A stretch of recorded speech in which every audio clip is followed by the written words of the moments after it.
Alright, so here's the Avenger 85 build. Here's kind of my goal for it. If you want to see someone blast the guts out of one, I was like the first person to blow one up on YouTube. So I do have other videos on that.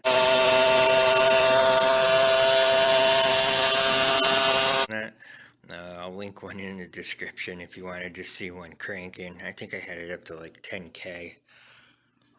This one here, I'm not planning on doing that too. When you buy these, I think the max RPM rating is 7,000, roughly.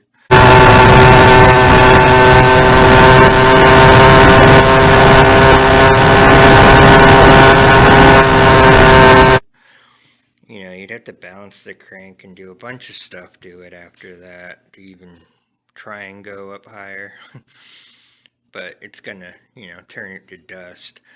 My goal is to keep this and not turn it to dust and kind of just keep it around 35 miles an hour because all my roads are 20 to 35 miles an hour I'm going to be riding on anyways, so that's perfect. I want to take this down and beach cruise with it along the strip. It's all 35 miles an hour through there. I had a CDI crap out on me. It was actually caused by the switch. I guess this is common, so I replaced it with a different one. I put a G2 reed 13 by 13 millimeter square windowed piston in. I had to cut that.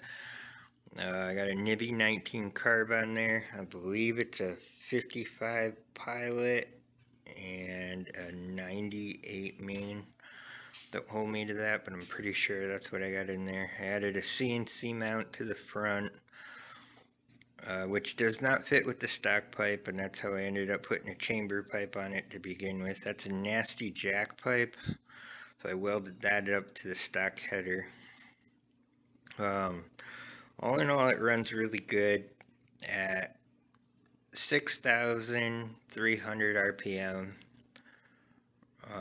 I'm hitting just above 35, like 36 miles an hour. I changed out my rear sprocket. I got a 34 tooth on there now.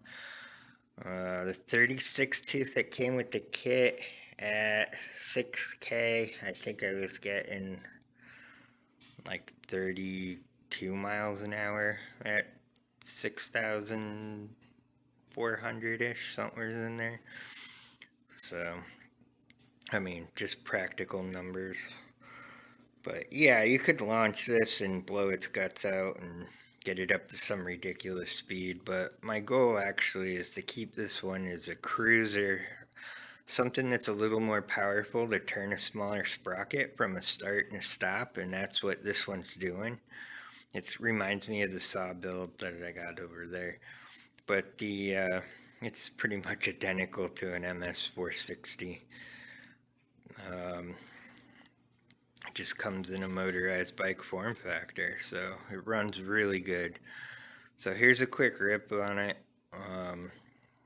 just around the neighborhood.